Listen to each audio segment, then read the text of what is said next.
I had a full day of workshops before this talk, so I will get straight to it. I am here to demonstrate the Noble Ape simulation. Before the demo, I want to say a little about Biota, a site I have edited for about 6 years. We interview historical artificial life researchers and preserve those conversations. Did you give a presentation on the last day, and also give closing comments about Biota? Briefly, yes. I was there, though only partly. I was still there too, but fading fast.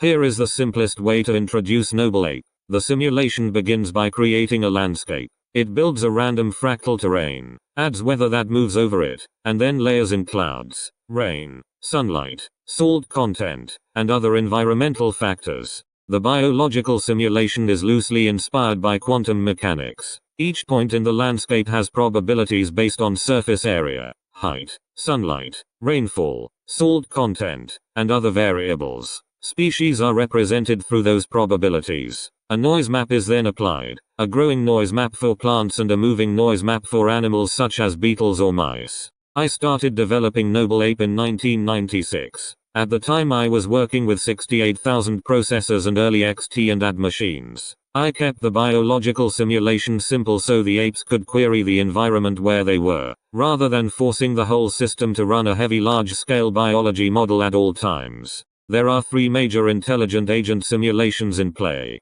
The first is the cognitive simulation, which grew out of an earlier AGAR simulation I wrote. That earlier work explored information transfer as population densities moved through AGAR and fed on it.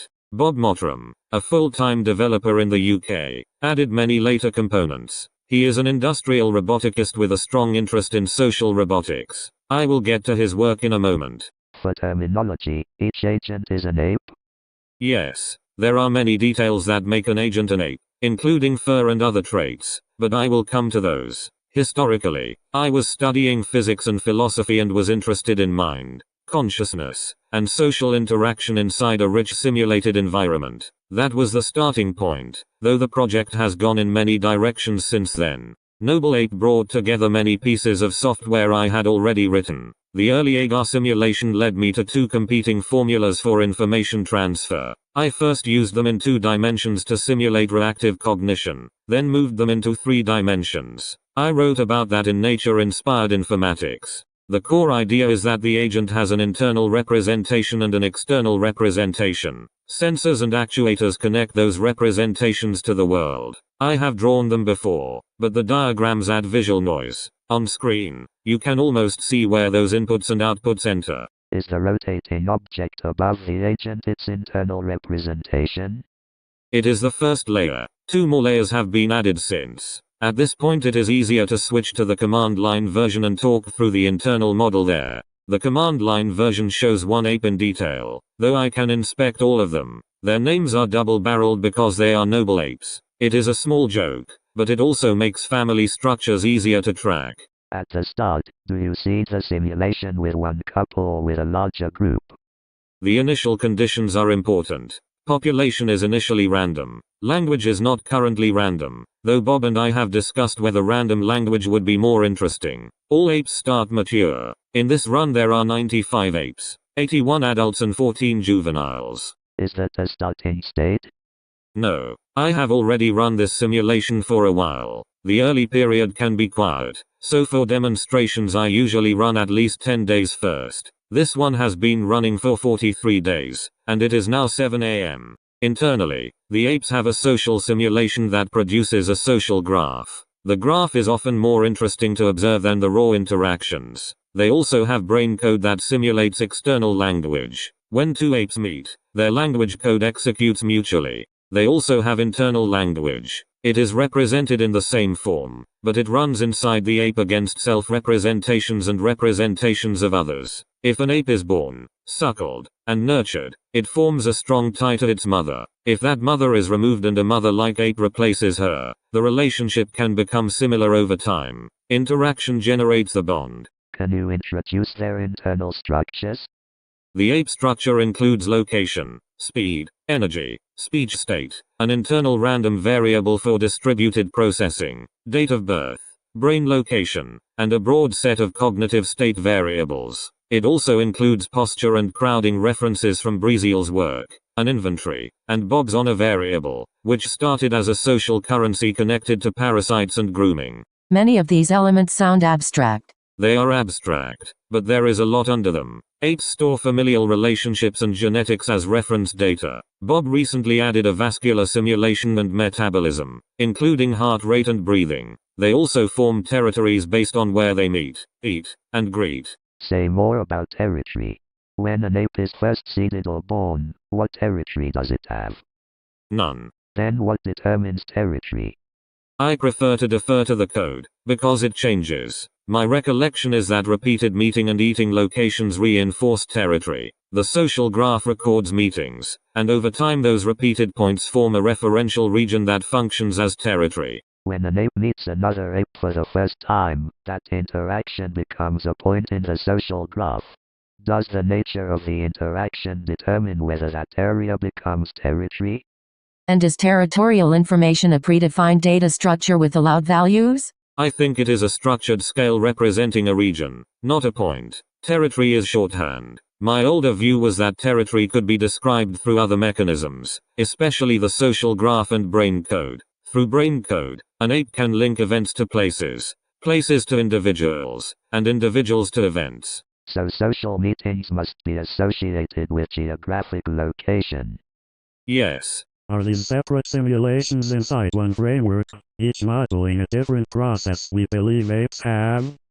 Yes. So physiology, morphology, behavior, cognition, and inner brain processes are separate modules, and they may or may not interact?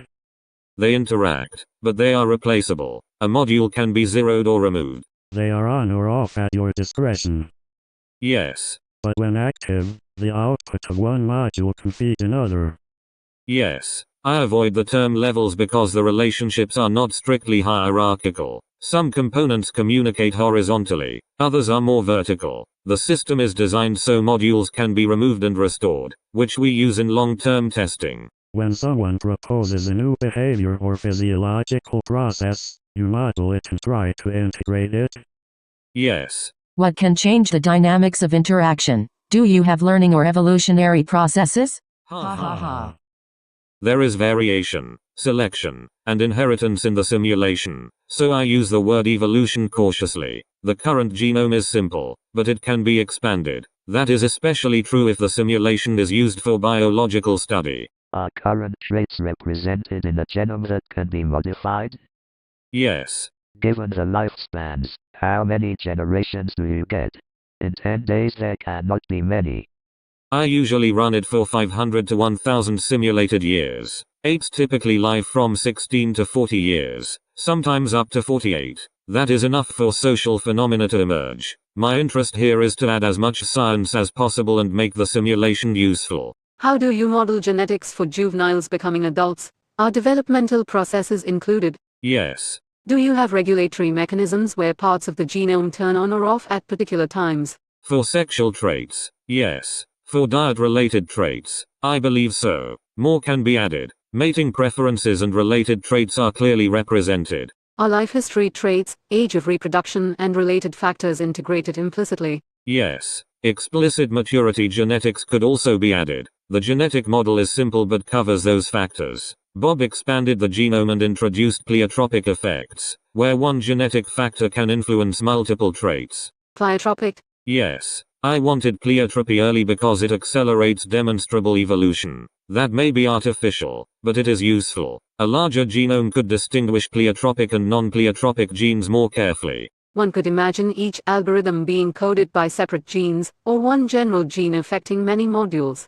With this much material, the genetics could become very sophisticated. Agreed. For language, each ape has multiple internal byte strings and one external byte string. Those strings are the language. The language is code, sensors and actuators connected to relationships, referential settings, rumors, and other social data. Through that code, apes describe relationships between one another. Before our life, I noticed a pattern involving rumored or false parents. The simulation tracks an epic value for apes who are talked about often. In 10 to 50-day runs, an ape can become highly referenced. When I inspected those cases, the ape often had a false father inserted into its internal representation. What do you mean by epic number?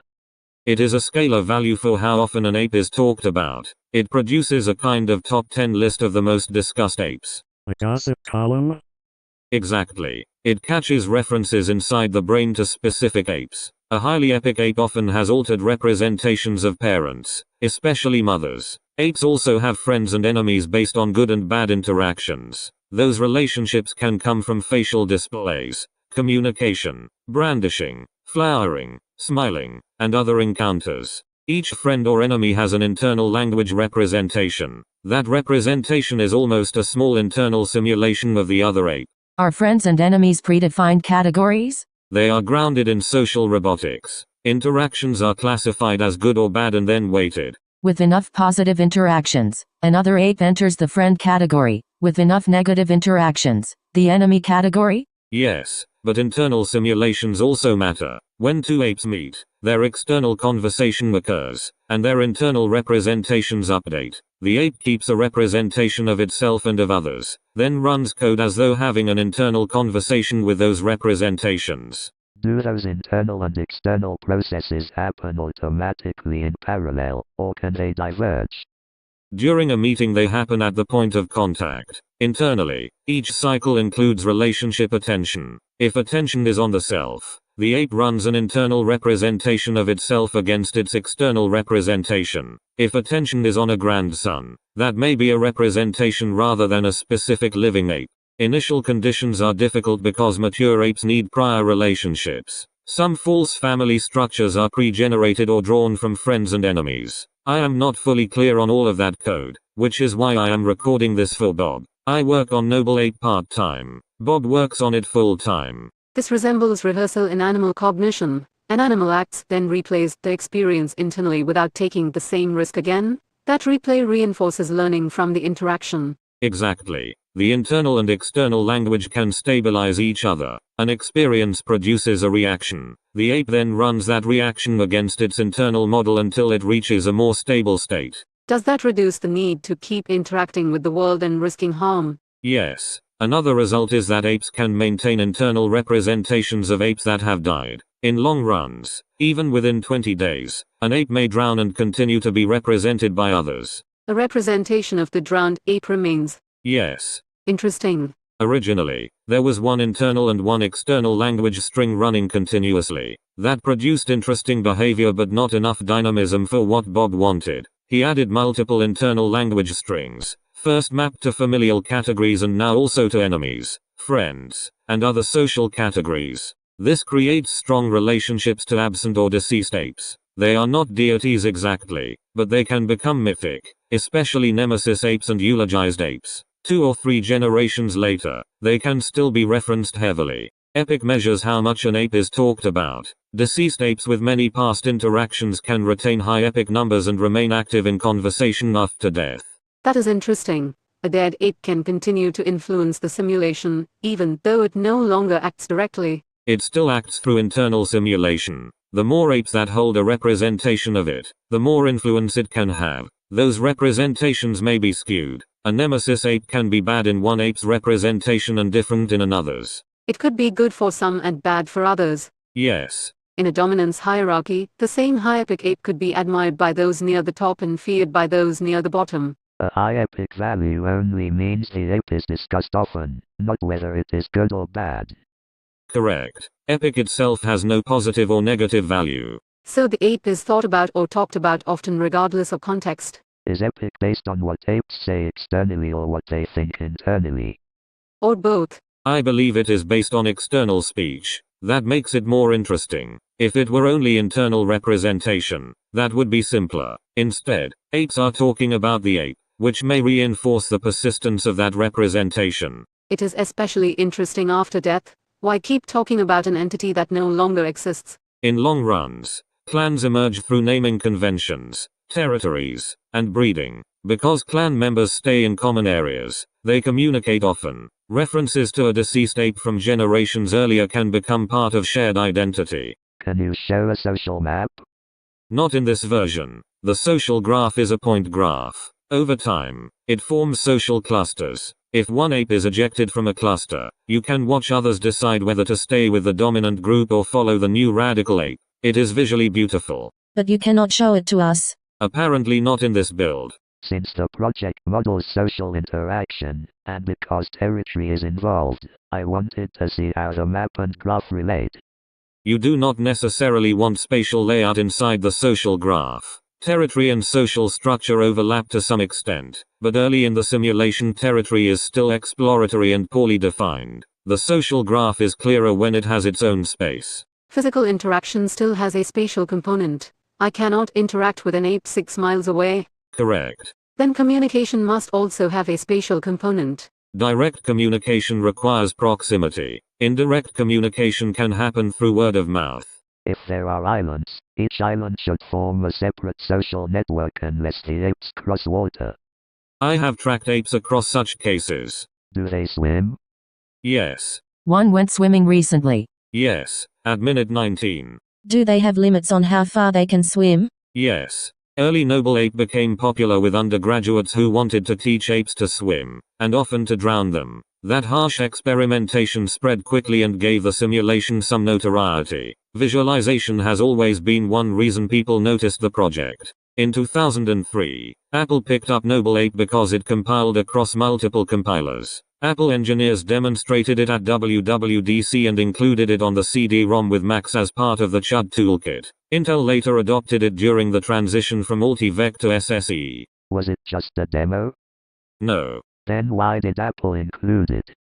It was useful for optimization. Noble Ape provided a metric called ape brain cycles per second. Apple and Intel could apply threading, vector processing, and tuning changes, then show improvements in that metric. The lesson was, implement this method in Noble Ape, see the improvement, and then apply the same method to your own code. Intel used it in a smaller engineering group. New engineers could be given a Noble Ape optimization task to prove themselves. I later gave a talk at Intel and met one of those teams. They were not trying to simulate apes. They used it as a diagnostic tool. Yes. They wanted code that touched enough internal systems and scaled well. Intel sometimes returned code that added multiple processes. They could increase process count and measure changes in ape brain cycles per second. Noble Ape was used in Grand Central Dispatch and Intel Atom optimization contexts. That is unexpected. They were not developing the simulation itself, just using it.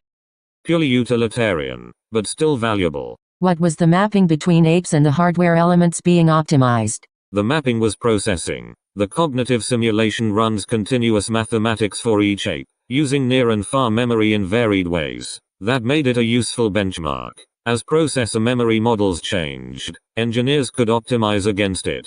Apple also cared about real-time graphics. Noble Ape showed that mathematical internals and graphics could run in parallel without blocking each other. Before Apple became involved, I had already focused on real-time first ape perspective rendering, which Apple liked. My relationship with Apple and Intel has been that they used Noble Ape to scratch technical itches. Their contributions back did not change the simulation much, but they exposed it to thousands of engineers. Even though I could not attend WWDC, watching the videos was exciting. I have a basic question about state transitions. Some transitions are external. An ape drowns or a flood happens. But what drives internal transitions? What is the value function behind an ape's agency? Honor and other scalar values contribute, but most of it now leads into language. That is Bob's current work. Language is the most dynamic mechanism we have for state change, though other mechanisms can also feed in. Language can be a stimulus, but motivation is still needed. Why respond to a word? Is there a reward, a learning signal, or a fitness value? Drives provide motivation. Fatigue and hunger are dominant, but there are also sex and social drives. Those drives are integrated to determine state transitions? Yes. If hunger is 0, an ape may ignore food. If hunger is high and food is present, hunger motivates action. That is the simplest way to describe it. How do the other drives work, such as sex or social need? Sex drive is fairly standard among the noble apes. What about social interaction? Social need can motivate an ape to seek other apes it knows or sees. Friendship groups and familiar places matter. A hungry or tired ape may behave differently, but social drive can pull it toward known gathering areas. Is that like loneliness? How does a numerical drive become action? Actions. Yes. How does the number change behavior? Apes have episodic memories and social memories. If an ape has a high social need, it may use a social memory and its current location to return to an area where other apes may gather. It does not return to an exact point. It returns to a region. The state space seems enormous. Location, history, memory, interactions, internal language, external language, and incoming words all combine. The ape may never revisit the same exact state. Correct. But one can also think hierarchically, in a group or out of a group, on land or in water, and so on. Drives partly define current state, and new information influences whether the ape transitions. Yes. Drives can influence transitions jointly, not one at a time? Yes. That helps. The current states, such as moving, are still rough. I am interested in narrative because it could combine these details into something human readable. Ultimately, the apes define the state through how they integrate information and act on it. Yes. Some actions are predefined. Eat vegetation, pick up a twig. Others emerge from proximity, memory, and social behavior. Territory can emerge from repeated interaction locations. Yes. Memories of food locations could also emerge. An ape eats a twig, replays that experience, pairs location with action, and builds a state-action association. Can they track associations like that? They have both episodic and social associations. Social associations relate to apes. Episodic associations relate to apes and locations, but they are represented differently. Episodic in the classic sense. What, when, and where? Yes. Suppose Flora interacted with Eudora in a place and exchanged food or picked up a twig.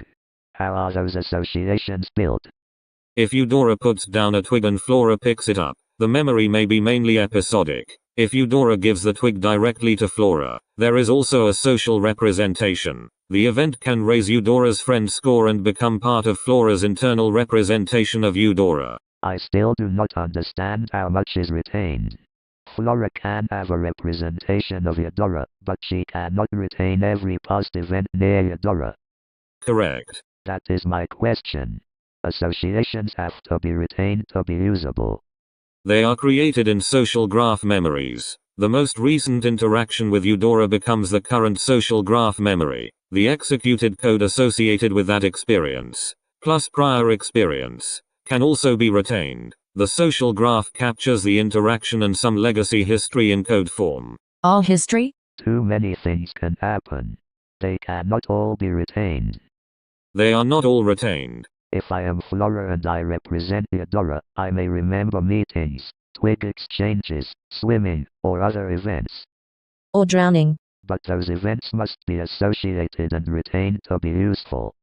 The key is the language block associated with Eudora. The most recent interaction is retained as a social memory. Earlier linguistic interaction, including social interaction, can persist as an internal program associated with Eudora. It may contain important prior events, but not every prior event. Stable language matters. Flora can run her internal model against Eudora and retain some history through that process. Can apes talk to themselves and reinforce internally? Yes. Their external and internal language can run against each other and stabilize. This display shows external and internal language. Yes. They are not matched. We stop the simulation during a transition. They may not match during instability, but sometimes they do. I do not see the match. The social graph stores recent interaction, ape representation, attraction, friend or foe rating, belief, familiarity, and relationship. The local brain code representation of that ape continues to transition through future meetings. Friend or foe,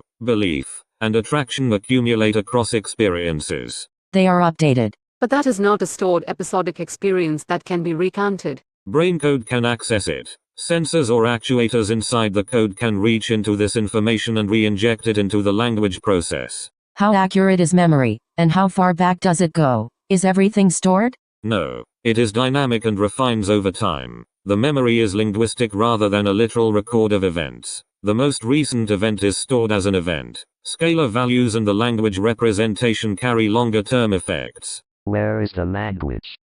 In the brain code. If an ape finds a resource at a location, is that stored like language? That is episodic. Strictly episodic? Episodic memory can include social interactions too, but for a resource, such as finding twigs, the memory is usually location-based. Okay.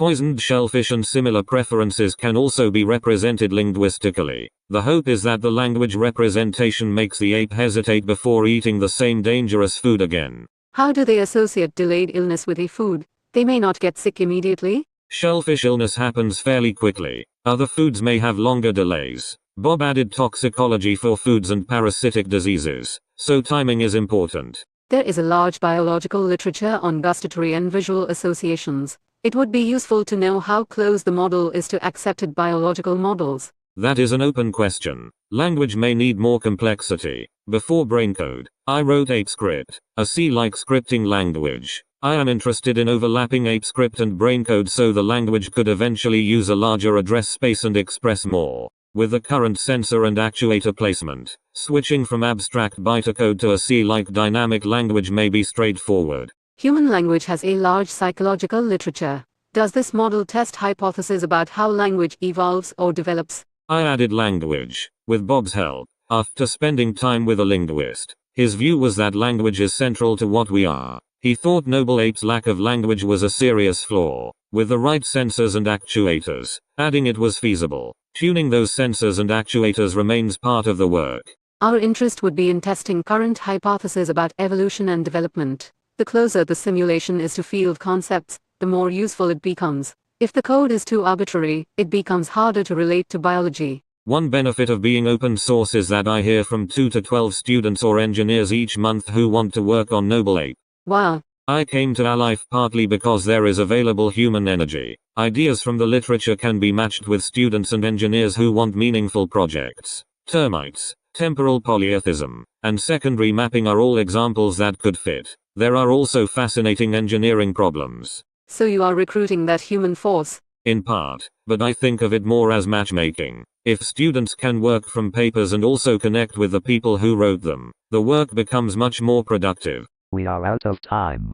I wondered whether we could meet later, but I am not sure. I have administrative work and cannot join later, but others should feel free. Then we need to end here. Not a problem. I can talk afterward. Terrific. I look forward to it. This was a quick look into a very deep pool. Thank you. Thank you. I appreciate your time. Thank you. It has been wonderful to come here. Thanks a lot.